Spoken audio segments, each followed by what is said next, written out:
સુપ્રભાત વિદ્યાર્થી મિત્રો. ધોરણ 10 વિષય ગુજરાતી, પાઠ 12 ઝબકજ્યોત. મારું નામ માસ્ટર મોહમ્મદ હુસૈન. હવે વિદ્યાર્થી મિત્રો, કાલે આપણે એક પાઠનો જે પહેલો ભાગ છે તે જોયો હતો અને તે ભાગનું આપણે થોડુંક પુનરાવર્તન કરીને પછી આગળ વધીશું. તો પહેલાં તો જે પહેલો ભાગ હતો તેની અંદર જે સર અમલ દેરાસરી છે તેના બંગલાના જે ત્રીજા માળનું જે દીવાનખાનું છે તેનું વર્ણન આપણે જોયું હતું. વર્ણનમાં એવું હતું કે જે દીવાનખાનું છે ત્યાં દિવાલોની ઉપર અલગ અલગ વાઇસરોય અને ગવર્નરોની છબી લગાવેલી છે.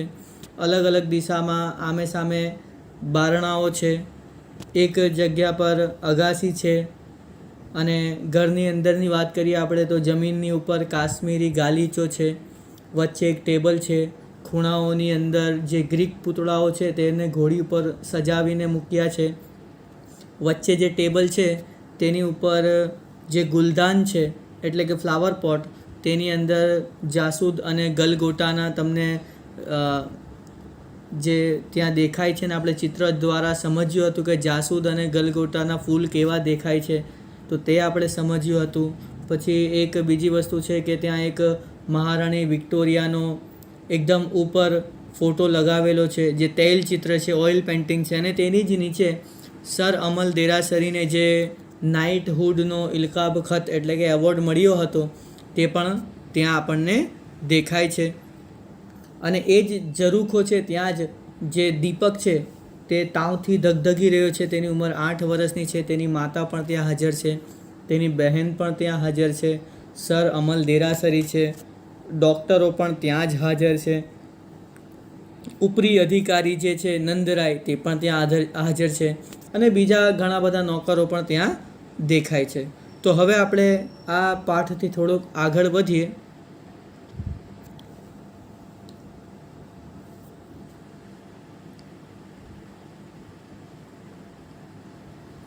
સૌની આંખો ડૉક્ટર સામે મંડાઈ ગઈ.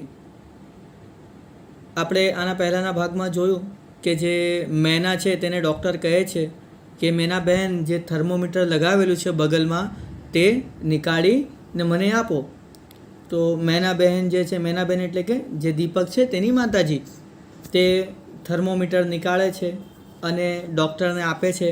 અને ડૉક્ટર ચેક કરે છે થર્મોમીટરને કે કેટલો તાવ એને છે, અને એટલા માટે જ બધા જ ડૉક્ટર સામે જોઈ રહ્યા છે. હવે તમે ચિત્ર જોઈ શકો છો. ચિત્રમાં તો મોઢાની અંદર થર્મોમીટર મૂક્યો છે, પરંતુ જે દીપક હતો તેના તો બગલની અંદર શરીરનું તાપમાન માપવા માટે થર્મોમીટર મૂકવામાં આવ્યો હતો. ડૉક્ટર કહે છે કે તાવ તો વધતો જ જાય છે. એટલે ડૉક્ટરને પણ ચિંતા થાય છે કે થર્મોમીટરના હિસાબથી એનો તાવ વધી રહ્યો છે, ઘટી રહ્યો નથી. ડૉક્ટરના મોં ઉપર ઉચાટ દેખાય છે. ચિંતા આવે તેને પણ થવા લાગી છે કે આનો તાવ જે છે તે ઉતરતો કેમ નથી. સર અમલ સૂકા અવાજે, કેટલો? સર અમલ કહે છે સૂકા અવાજે એટલે કે ઉદાસ હૃદયે, અને પૂછે છે ડૉક્ટરને કે કેટલો તાવ વધી ગયો છે તેને. ડૉક્ટર કહે 4. સૌ ચમકીને 4? ડૉક્ટર: હા, બરફ મૂકવાની જરૂર છે, પણ માથાનો ઘા બહુ ઊંડો છે એટલે મુકાય પણ કેમ? જો તમે ચિત્રમાં જોઈ શકો છો કે જે છોકરો છે તેના માથાની ઉપર એક પોટલું મૂકવામાં આવ્યું છે જેની અંદર બરફ છે. બરફ કેમ મૂકવામાં આવે છે? અથવા તો પાણીના પોતા પણ તમે જોયા છે કે લોકો મૂકે છે. તો આ પાણીના પોતા પણ કેમ મૂકવામાં આવે છે કે શરીરનું જે તમારું તાપમાન છે ધીરે ધીરે ઓછું થતું જાય અને તમારો તાવ ઘટતો જાય. પરંતુ દીપકના હિસાબે એવું હતું કે દીપકને માથામાં જે ઘા વાગ્યો હતો તે ખૂબ જ ઊંડો હતો, ખૂબ જ વધારે હતો, એટલે ત્યાં બરફ પણ મૂકી શકાય નહીં. તો ડૉક્ટર તો કહે છે એવું કે હા, આને બરફ મૂકવાની જરૂર છે પરંતુ મૂકી શકતા નથી. સર અમલ નિસાસો મૂકે છે એટલે કે દુઃખ વ્યક્ત કરે છે, હાય આપે છે કે આ શું થઈ ગયું. ડૉક્ટર નીચા નમી દીપકનો હાથ પોતાના હાથમાં લે છે. દીપક, હવે તને કેમ લાગે છે? માથું દુખે છે? સર અમલ દેરાસરી તો નિરાશ થઈ ગયા છે. ડૉક્ટર જે છે તે દીપકનો હાથ પોતાના હાથમાં લે છે અને હાથ લઈને દીપકને પૂછે છે કે બેટા તને અત્યારે કેમ છે? તારું જે માથું દુખતું હતું તે તને સારું થઈ ગયું? તો હવે આપણે જોઈએ કે આગળ શું થાય છે.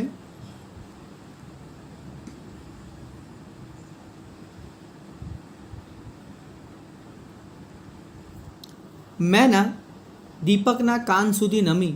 બેટા, ડૉક્ટર કાકા પૂછે છે કે હવે તને કેમ છે? માથું દુખતું મટી ગયું? હવે જ્યારે ડૉક્ટર પૂછે છે દીપકને, તો દીપક કંઈક જવાબ આપતો નથી. તો જે મેના છે તેની માતા તે પણ ત્યાં જ બેસેલી છે.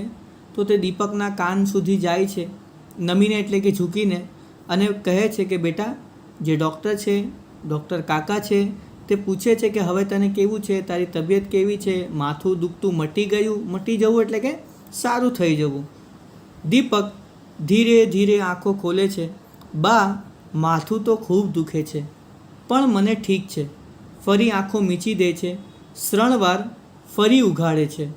બા, ઉર્મીને બોલાવને. હવે જ્યારે માતા પૂછે છે કે બેટા ડૉક્ટર કાકાને જવાબ આપો, તો દીપક ધીરે ધીરે આંખો ખોલે છે, બાની તરફ જુએ છે અને બાને કહે છે કે બા, માથું તો દુખે છે, ખૂબ જ દુખે છે, વધારે દુખે છે, પણ મને ઠીક છે, પણ તબિયત ઠીક છે, ખાલી માથું દુખે છે. અને પછી ફરીથી પોતાની આંખો મીચી દે છે, એટલે કે બંધ કરી દે છે. શ્રણવાર એટલે કે થોડીક વારમાં ફરીથી ઉઘાડી એટલે કે ખોલી, અને કહે છે કે બા, ઉર્મી એટલે કે એની બહેન, બા, ઉર્મીને બોલાવને. મેના કહે છે, ઉર્મી તો અહીં જ છે બેટા, તારી પડખે જ ઊભી છે. પડખે એટલે કે બાજુમાં. કહે છે બેટા, ઉર્મીને બોલાવવાની જરૂર નથી, ઉર્મી તો આ રૂમમાં જ હાજર છે અને તારી બાજુમાં જ ઊભી છે. ઉર્મીનો હાથ પકડી પોતાની તરફ ભાવથી ખેંચી ખોળામાં બેસાડી માથે પંપાળવા લાગે છે. અને જે ઉર્મી છે તેનો હાથ પકડે છે અને પોતાની તરફ ખેંચે છે ઉર્મીને, અને પછી ખોળામાં એટલે કે પોતાની ગોદમાં બેસાડીને તેનું માથું પંપાળે છે, સહેલાવે છે, તેને થોડીક સાંત્વના આપે છે. તું પડી ગયો ત્યારથી એણે આંસુ સૂકવ્યા જ નથી. અને પછી કહે છે દીપકને કે બેટા, તું જ્યારથી ધ્વજ ચડાવવા ઉપર ચડ્યો, બીકના કારણે તું પડી ગયો, તને માથામાં વાગ્યું, તારા માથામાંથી લોહી પડવા લાગ્યું, તને ખૂબ જ તાવ આવ્યો, ત્યારથી આજે તારી બહેન ઉર્મી છે તેણે આંસુ સૂકવ્યા જ નથી. સૂકવ્યા નથી એટલે કે તેના આંસુ રોકાયા જ નથી. ઉર્મી ફરી રડવા લાગે છે અને મેનાની છાતીમાં મોઢું ઢાંકી દે છે. જો તમારા ચિત્રમાં દેખાય છે કે કેવી રીતે તે રડતી હશે. પોતાના માતાની જે છાતી છે તેની અંદર જ મોઢું તે ઢાંકી દે છે અને પછી જોર જોરથી રડવા લાગે છે. તો હવે આપણે આગળ જોઈએ કે આગળ શું થાય છે.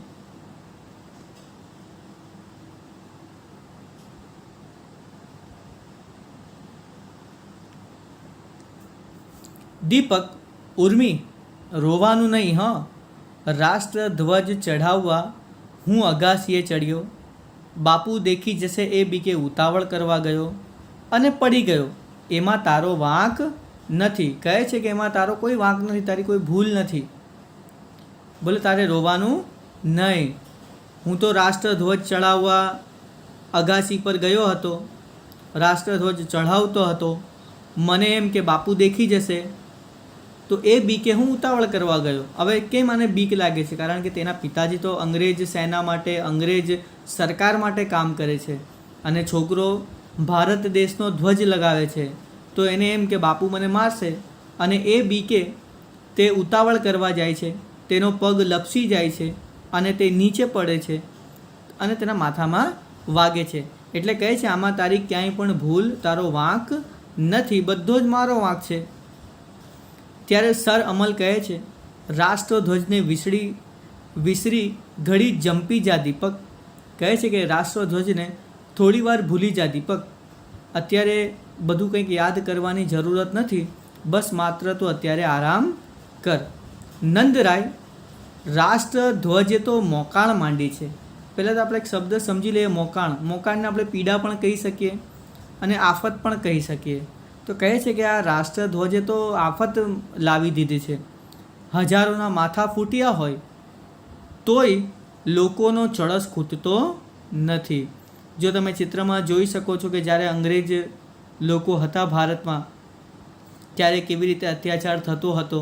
બીજો એક ચિત્ર છે તેની અંદર પણ તમને દેખાશે કે કેવી રીતે અંગ્રેજ જે સરકાર છે તે આપણા ભારતીયો ઉપર લાઠીચાર્જ, મારપીટ, ગોળીબાર કેવી રીતે કરતી હતી. તો એટલે જ નંદરાય કહે છે કે હજારોના માથા ફૂટી ગયા. હવે આ તમારે અત્યારે યાદ રાખવું જોઈએ કે આ જે પાઠ છે તે આઝાદીના સમયનો છે. આપણે આગળ પહેલાં જ તારીખ જોઈ, તેના અંદર વર્ષ હતું 1930 અને આપણને આઝાદી મળી 1947. તો એ સમયમાં 17 વર્ષનો હજુ ડિફરન્સ છે.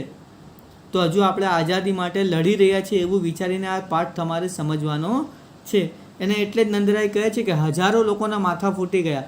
આપણે જોઈ શકીએ છીએ કેવી રીતે અત્યાચાર થાય છે. તો કહે છે હજારો લોકોના માથા ફૂટ્યા તોય લોકોનો ચડસ એટલે કે ઉત્સાહ ખૂટતો નથી, એટલે કે ઓછો નથી થતો. કહે છે આટલું બધું વાગ્યું લોકોને, માથા ફૂટી ગયા, તો પણ લોકોને આઝાદી માટેનો જે ઉત્સાહ છે કે ભાઈ અમને આઝાદી જોઈએ છે, તે ચડસ ઉત્સાહ ઓછો થતો નથી. નેતાઓ તો બધા જેલમાં બેસી બગાસા ખાય છે. જો તમે બીજું એક ચિત્ર જોઈ શકો છો નીચે, જેની અંદર તમને વચ્ચે ગાંધીજી દેખાય છે. અને આવા ઘણા બધા ભારતના જે યુવાન લોકો હતા જેમણે આઝાદીની લડતમાં કંઈક ને કંઈક યોગદાન આપ્યું. તો અંગ્રેજ સરકારે તે બધાને જ જેલમાં નાખી દીધા. એટલે કહે છે કે નેતાઓ તો બધા જેલમાં છે, બગાસા ખાય છે, એટલે કે આરામ કરે છે. અને આવા હૈયા ફૂટાઓ હોમાય છે. હોમાય છે એટલે કે આ કોઈક પણ વસ્તુ હોય, ધારો કે બે વ્યક્તિ વચ્ચે લડાઈ થતી હોય અને બે વ્યક્તિમાંથી કોઈ વ્યક્તિનો મિત્ર આવી જાય, તો તે મિત્ર તે લડાઈમાં વચ્ચે પડે છે, તો એને કેવું હોમાઈ જવું. એટલે જ અહીંયા કહે છે કે આ જે હૈયા ફૂટાઓ એટલે કે જે યુવાન હોય છે, જે ખૂબ જ સુંદર દેખાતા હોય છે, તેને આપણે હૈયા ફૂટાઓ કહીએ છીએ. તો કે આવા યુવાનો આવી લડાઈઓની અંદર જોડાઈ જાય છે. ત્યારે દીપક આ બધું સાંભળે છે અને કહે છે એવું ન બોલો નંદ કાકા, તમે બોલો છો ત્યારે મને એમ થાય છે કે જાણે મારા માથાનો પાટો છૂટી ગયો અને સવારની જેમ દળ દળ લોહી દળવા માંડ્યું. દીપક બધું સાંભળી રહ્યો છે. કે શું કહે છે ભારતના લોકો વિશે, ભારતની આઝાદી અપાવનાર લોકો વિશે. તો દીપકને ખોટું લાગે છે. દીપક કહે છે નંદ કાકા આવું ના બોલો, મને સારું લાગતું નથી. અને તમે બોલો છો ત્યારે મને એવું લાગે છે કે જે મારા માથા પર પાટો બાંધ્યો છે લોહી રોકવા માટે, તે પાટો છૂટી ગયો છે. છૂટી ગયો એટલે કે ખુલી ગયો છે અને સવારની જેમ દળ દળ લોહી દળવા માંડ્યું છે. એટલે કે જ્યારે જે રીતે સવારે લાગ્યું હતું તેને, અને જે રીતે તેના માથામાંથી લોહી વહેતું હતું, એવું જ લોહી અત્યારે વહેવા લાગ્યું હોય એવું તેને નંદ કાકાની વાતો સાંભળીને લાગે છે. સહેજ ફરી એટલે કે થોડીક વાર રોકાઈને ફરીથી દીપક કહે છે પણ બા, હું પડી ગયો ત્યારે રડ્યો નહોતો નહીં? જો હવે આને ગર્વ આવે છે અહીંયા દીપકને કે મેં મારા ભારત દેશ માટે કંઈક કર્યું છે. ભલે મારું માથું ફાટી ગયું પણ હું રડ્યો નથી. અહીંયા શું કામ કર્યું? અને માત્ર ને માત્ર એક રાષ્ટ્રધ્વજ તેના ઘરની અગાસીમાં લગાવ્યો અને એની અંદર આને આટલો બધો ગર્વ થાય છે. તેટલા માટે જ તે કહે છે કે આવું ન બોલો નંદ કાકા, કારણ કે એણે બધું જોયું છે કે શું થાય છે એ લોકો સાથે. તો આપણે આગળ વધીએ.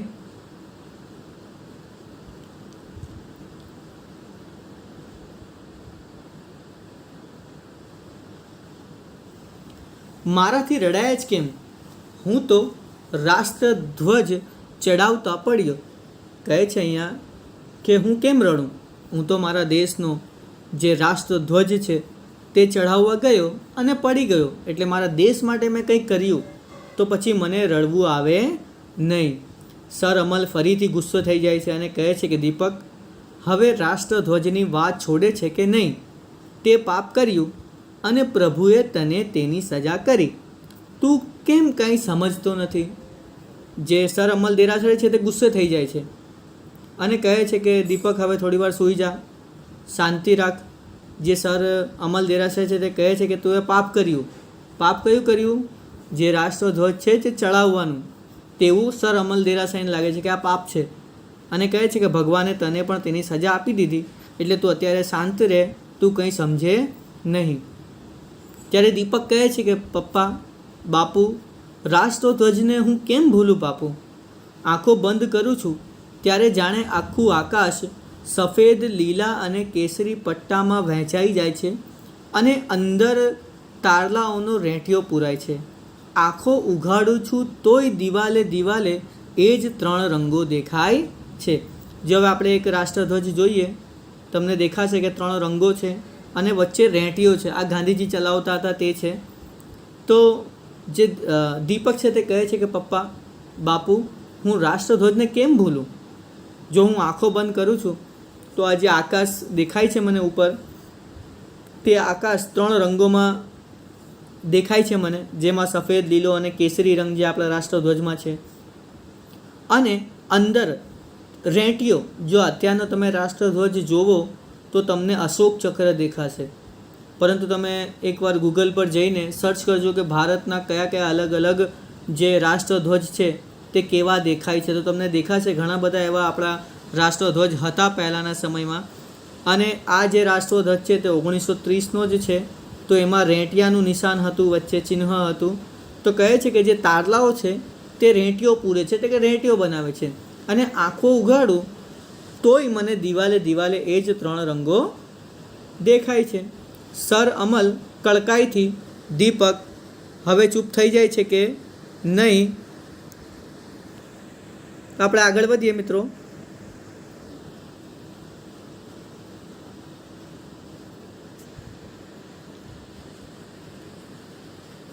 ડૉક્ટર સાહેબ, આપ અત્યારે સંભાળી જાઓ. આપ ધારો છો તેથી કેસ વધારે ગંભીર છે. ડૉક્ટર કહે છે કે સાહેબ અત્યારે થોડુંક શાંતિ રાખો. એટલે કે સર અમલ દેરાસરીને કહે છે કે અત્યારે થોડીક શાંતિ રાખો. તમે વિચારો છો એનાથી વધારે ખરાબ કેસ છે. આપની વાતોથી દીપક વધારે ઉશ્કેરાશે. અત્યારે તો પ્રભુની ઉપર જ બધું છોડી દો. કહે છે કે તમે જેટલી વાતો કરશો એટલો જ આ જે દીપક છે તેને ગુસ્સો આવશે અને તે વધારે તેના માથાની ઉપર જોર આવશે. એટલે અત્યારે એને શાંત રહેવા દો અને બધું ભગવાનની ઉપર છોડી દો. મેના આંખોના આંસુ લૂછતી, બેટા 2 ઘડી સૂઈ જાને. મેના કહે છે જે દીપક છે તેને કે બેટા થોડીક વાર સૂઈ જા. દીપક, બા, મારા શિક્ષક કહેતા હતા કે કોરિયામાં મારા જેવા હજારો બાળકોએ વાવટા માટે પ્રાણ આપ્યો હતો. વાવટો એટલે કે ધ્વજ, આ એનો સામાનાર્થી શબ્દ છે. દીપક કહે છે કે બા, મારા જે શિક્ષક છે, ટીચર છે, તેમણે એકવાર શાળામાં ક્લાસની અંદર કહ્યું હતું કે કોરિયા એક દેશ છે, તમે બધા જાણતા જ હશો. તો કોરિયા દેશની અંદર ઘણા બધા એટલે કે હજારો બાળકોએ માત્ર ને માત્ર રાષ્ટ્રધ્વજ માટે પોતાના પ્રાણોનું બલિદાન આપ્યો હતું, પોતાના જીવનું બલિદાન આપ્યું હતું. અને એમના પિતાઓ એમને યાદ કરીને ગૌરવ લેતા. કહે છે કે અત્યારે પણ અને પહેલાંના સમયમાં પણ એમના પિતાજી હોય કે એમનો પરિવાર હોય, આ વાતને વિચારીને હંમેશા તેમના ઉપર ગર્વ કરે છે. તોય બાપુ કેમ મારી ઉપર ચીડાય છે? તો મેં પણ તો એ જ કામ કર્યું છે, મેં પણ રાષ્ટ્રધ્વજ લગાવ્યું છે, તો પણ કેમ બાપુ મારી ઉપર ચીડાય એટલે કે ગુસ્સો થાય છે? મેના પાટા ઉપર હળવો હાથ ફેરવતી, બેટા સૂઈ જાને. દીપક વાચાળ થતો જાય છે, આંખ વધારે ગહન બનતી જાય છે. ઉર્મી, બપોરે બા સૂઈ ગઈ ત્યારે તું આવીને મને કહી ગઈ ને કે બાપુએ આપણા રામાના સુંદરને મારીને પૂરી દીધો છે. હવે મેના કહે છે કે બેટા સૂઈ જા થોડી વાર. પરંતુ દીપક વાચાળ થતો જાય છે. વાચાળ એટલે કે બાતુની, જેને આપણે કહીએ છીએ, હજુ વધારે વાતો કરવા લાગે છે. તેની આંખો વધારે ગહેન એટલે કે જે ઊંઘવાળી આંખો હોય તેવી થતી જાય છે. તે ઉર્મીને બોલાવે છે પોતાની પાસે અને તેને કહે છે ધીરેથી કે બપોરે જ્યારે બા એટલે કે માતા સૂઈ ગઈ હતી ત્યારે તું મને કહ્યું હતું ને કે બાપુએ જે આપણો રામા છે, રામા એટલે કે નોકર, તે ઘરમાં કામ કરે છે, તે તો રામાના સુંદરને એટલે કે રામાનો પુત્ર જે દીપકની સાથે ધ્વજ ચડાવવા ચડ્યો હતો તે, એટલે કે બંને સાથે હતા. અને એના માટે જ આ જે સર અમલ દેરાસરી છે તેમણે મારીને સુંદરને પૂરી દીધો હતો. એટલે કે તેને માર્યો પણ અને તેને પૂરી દીધો, એટલે કે રૂમમાં બંધ કરી દીધો છે. એને છોડ્યો કે નહીં? કહે છે પપ્પાએ એને, બાપુએ એને છોડ્યો કે નથી છોડ્યો? ઉર્મીનો હાથ પકડે છે, કેમ બોલતી નથી? અને ઉર્મીનો હાથ પકડીને કહે છે કે તું બોલને કે શું થયું છે? તેને છોડ્યો છે કે નથી છોડ્યો પિતાજીએ?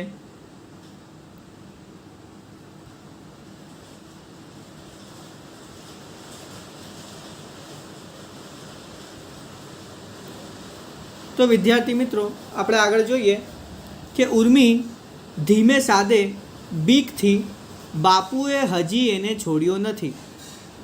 વળી બાપુ તો કહેતા હતા કે હવે રામાને અહીંથી રજા આપવી પડશે. ઉર્મી કેમ નથી બોલતી? કારણ કે પિતાજી પણ અત્યારે એ જ દીવાનખાનાની અંદર હાજર છે. એટલે જ ઉર્મી ધીમે સાદે એટલે કે ધીરે અવાજથી કહે છે અને બીક લાગે છે તેને બોલતા બોલતા, અને કહે છે કે બાપુએ હજી એને છોડ્યો નથી, એ તો રૂમમાં બંધ જ છે અને માર્યો તો છે જ તેને. વળી બાપુ તો કહેતા હતા કે હવે રામાને પણ અહીંથી રજા આપવી પડશે, અને કહે છે કે પાછા પિતાજી તો એવું જ કહેતા હતા કે રામાને પણ રજા આપવી પડશે, એટલે કે નોકરી પરથી નીકાળી નાખવામાં આવશે. એ સાંભળ્યું છે ત્યારથી સુંદરની માં અને રામો રડ્યા જ કરે છે. અને આ વાત જ્યારથી રામો અને સુંદરની માતાને ખબર પડી છે ત્યારથી બંને રડતા રહે છે. દીપક અસ્વસ્થ થઈ આંખો મીચી દે છે અને બીડેલા પોપચામાંથી આંસુ દળે છે. દીપકને થોડીક અસ્વસ્થતા આવી જાય છે, તેને ગભરાટ થવા લાગે છે કે આ શું થઈ ગયું. અને જે પોતાના બીડેલા પોપચા એટલે કે બંધ આંખો છે તેની અંદરથી આંસુ દળે છે એટલે કે પડે છે. બાપુ, એવું શા માટે કરો છો? મને એ નથી ગમતું. એમાં સુંદરનો વાંક હતો જ નહીં. એ તો વાવટો લેવાય નહોતો જતો. મેં એની સાથે અબોલા લેવાની વાત કરી એટલે ડરતો ગયો. કહે છે કે બાપુ આવું ના કરો, રામાને ન મારો, એને છોડી દો. અને કહે છે કે સુંદરને પણ છોડી દો. અને કહે છે કે મને આવું બધું નથી ગમતું તમે જે કરો છો તે. એમાં તો સુંદરનો બિચારાનો કોઈ વાંક જ નથી. વાંક એટલે કે કોઈ ભૂલ જ નથી એની તો. એ તો વાવટો લેવાય નહોતો જતો હતો. કહે છે કે તો વાવટો લેવા પણ ન આવતો હતો. મેં એની સાથે અબોલા લેવાની વાત કરી. હવે પેલા આપણે મતલબ સમજી લઈએ, આ અર્થનો, આ શબ્દનો અર્થ સમજીએ. અબોલા લેવા આપણી સાથે પણ કેટલીક વાર થતું હશે કે બે મિત્રો ઝઘડો કરીએ પછી એકબીજાને કહી દે કે આજ પછી મારી સાથે વાત કરવાની નહીં. તો આ જે હોય છે તેને આપણે કહીએ છીએ અબોલા લેવા. એટલે કે બોલ એટલે કે બોલવું અને અબોલા એટલે કે ન બોલવું. તો કહે છે કે આજ પછી મારી સાથે વાત નહીં કરતો એવી મેં ધમકી આપી. એટલે બિચારો જે સુંદર છે તે વાવટો લેવા ગયો, નહીં તો એ તો વાવટો લેવાનું પણ ના પાડતો હતો. ત્યાર પછી પણ એણે તો કેટલીય વાર મને ના પાડી, એમાં એનો વાંક નથી. અને જ્યારે વાવટો લઈને આવી ગયો એના પછી પણ એને મને ઘણી વાર ના પાડી કે આપણે આ ધ્વજ લગાડવો જોઈએ નહીં. એમાં એનો કોઈ વાંક નથી બાપુ. એને છોડી દો, રામાને રાખી લો. કહે છે કે જે સુંદરને તમે રૂમમાં પૂરી દીધો છે ત્યાંથી એને છોડી દો અને રામાને ફરીથી નોકરી પર રાખી લો, નહીં તો હું અને હિબકા ભરી રડવા લાગે છે. હિબકા ભરી એટલે કે જોર જોરથી ડુસકા ભરીને તે રડવા લાગે છે. તો હવે આપણે આગળ જોઈએ શું થાય છે.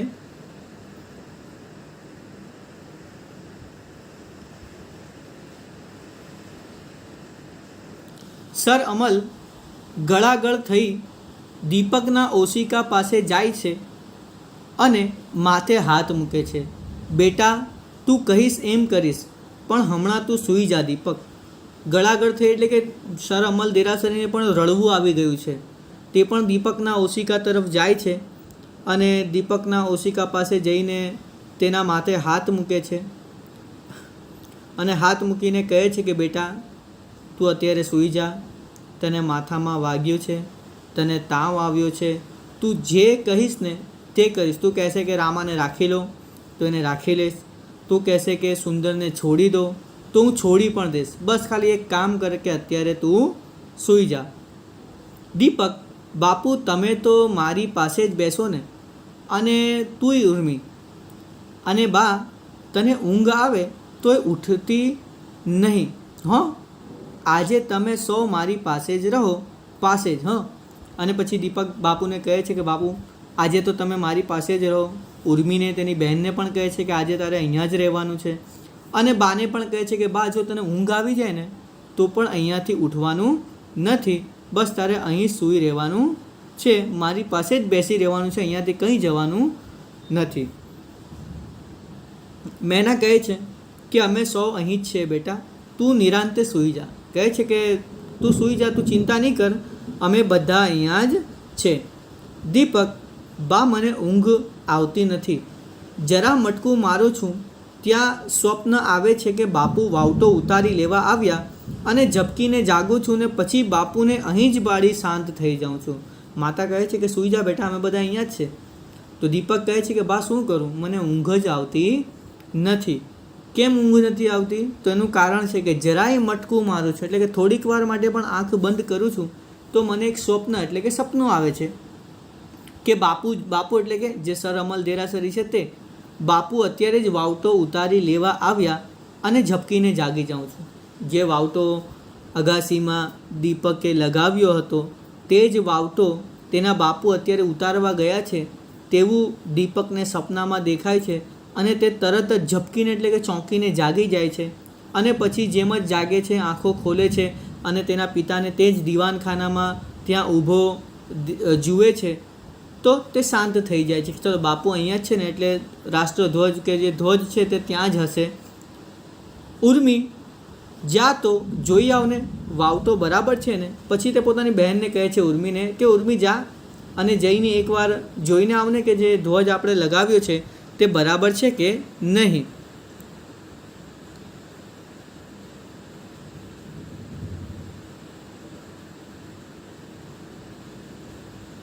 સર અમલ, બેટા એ બરાબર છે, તું છાનો રહે. કહે છે કે બેટા જે રાષ્ટ્રધ્વજ તું એ લગાવ્યો છે એ ત્યાં જ છે, બધું બરાબર છે, બસ તું શાંત રહે અને સૂઈ જા. અને પછી પોતાની સાથે જ વાતો કરે છે કે જિંદગી ભર સેવેલી વિચારસરણીઓ જાણે કડક ભૂસ કરીને તૂટી પડે છે.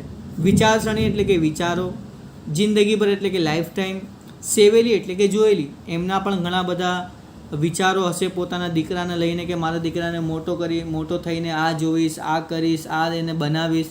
પરંતુ આજે એના બધા જ વિચારો જે છે તે કડક ભૂસ કરીને તૂટી પડે છે. એટલે કે એક પાપડ હોય તે કડક હોય છે, તમે એને મુઠ્ઠીમાં બંધ કરી દો તો તૂટી જાય, કડક પાપડ તો પણ તૂટી જાય. તો એવા જ આજે જે સર અમલના જિંદગીભર સેવેલી વિચારસરણી છે તે તૂટી જાય છે. હવે બંધ કર બેટા, બધું બરાબર છે. અને કહે છે કે હવે બંધ કર, બધું જ બરાબર છે. દીપક, શું બોલી ગયા બાપુ? તૂટી પડે છે, આપણો બંગલો તૂટી પડે છે. હવે જે જિંદગીભર સેવેલી વિચારસરણીઓ જાણે કડક ભૂસ કરીને તૂટી પડે છે, આ સેન્ટેન્સ કે આ વાક્ય જે છે તે દીપક સાંભળે છે, પરંતુ માત્ર ખાલી એને એટલું જ સંભળાય છે કે તૂટી પડે છે. અને તે જ પ્રશ્ન તે પોતાના પિતાને કરે છે કે બાપુ શું તૂટી પડે છે? આપણો જે બંગલો છે તે તૂટી ગયો છે, એનું કારણ કહું. જુઓ, તમે આપણા બંગલા ઉપર રાષ્ટ્રધ્વજ ચઢાવતા નથી ને, તેથી કહે છે કે બાપુ આનું એક કારણ છે કે આપણો બંગલો કેમ તૂટી પડ્યો છે. જો તમે આપણા બંગલાની ઉપર રાષ્ટ્રધ્વજ લગાવો તો આપણો બંગલો તૂટશે નહીં. જો તમે ધજા ચડાવો ને તો તે અડગ જ ઊભો રહે. હવે ધજા પણ એક સમાનાર્થી શબ્દ છે રાષ્ટ્રધ્વજ, ધ્વજ કે વાવટાનો. તો કહે છે પિતાજી, તમે આ ધજાને આપણા જે બંગલો છે તેની ઉપર લગાવશો ને તો આપણો બંગલો અડગ એટલે કે જેને કોઈ ડગાવી શકતું નથી, જેને કોઈ હલાવી શકતું નથી તેવો જ ઊભો રહેશે. અને આવું બધું બોલવા લાગે છે દીપક. ત્યારે બધાને ચિંતા થવા લાગે છે કે હવે શું થશે આની સાથે. મેના કહે છે કે હવે સૂઈ જા બેટા, માથું તારું ચડશે. એટલે કહે છે કે બેટા હવે તું સૂઈ જા, તારું માથું દુખશે, વધારે બોલ નહીં કરતું. અને જે દીપક છે તે આરામથી સૂવાની કોશિશ કરે છે, પરંતુ તેને એ જ બધું દેખાય છે, રાષ્ટ્રધ્વજ દેખાય છે. આપણે આગળ જોયું તે રીતે કે તે જ્યારે આંખો બંધ કરે છે તો તેને રાષ્ટ્રધ્વજ દેખાય છે. આકાશ 3 રંગોમાં વહેંચાઈ ગયું છે, વચ્ચે જે રેંટીઓ છે તે આપણા જે તારાઓ છે તે બનાવે છે. પછી ફરીથી આંખો બંધ કરે છે તો તેને દેખાય છે કે તેના પિતાજી જે છે બાપુ, તે જે વાવટો લગાવ્યો છે અગાસીમાં તેને ઉતારે છે. તો આ બધું જોઈને દીપક ઘડી વારંવાર જાગી જાય છે અને તે કંઈક ને કંઈક બળબડ કરવા લાગે છે. બધાને જ ચિંતા છે અને તેનો તાવ પણ અત્યારે શાંત થયો નથી. તેનું જે તાવ છે તે પણ વધી રહ્યો છે, તો ડૉક્ટરને પણ ચિંતા છે. તો અહીંયાથી આગળ આપણે જે આપણો બીજો પાર્ટ આવશે તેની અંદર જોઈશું કે કેવી રીતે આગળ દીપક સાથે શું થાય છે, તેને સારું થાય છે કે નથી થતું. અને તમારાથી પણ એક આશા રાખું છું કે તમે પણ આ જે પાઠ જે છે આપણે ચલાવી રહ્યા છે તેને સારી રીતે સમજો. એટલા માટે તમે આ પાઠને વારંવાર વાંચજો તો તમને ખૂબ સારી રીતે સમજ પડશે. તમારા બધાનો ખૂબ ખૂબ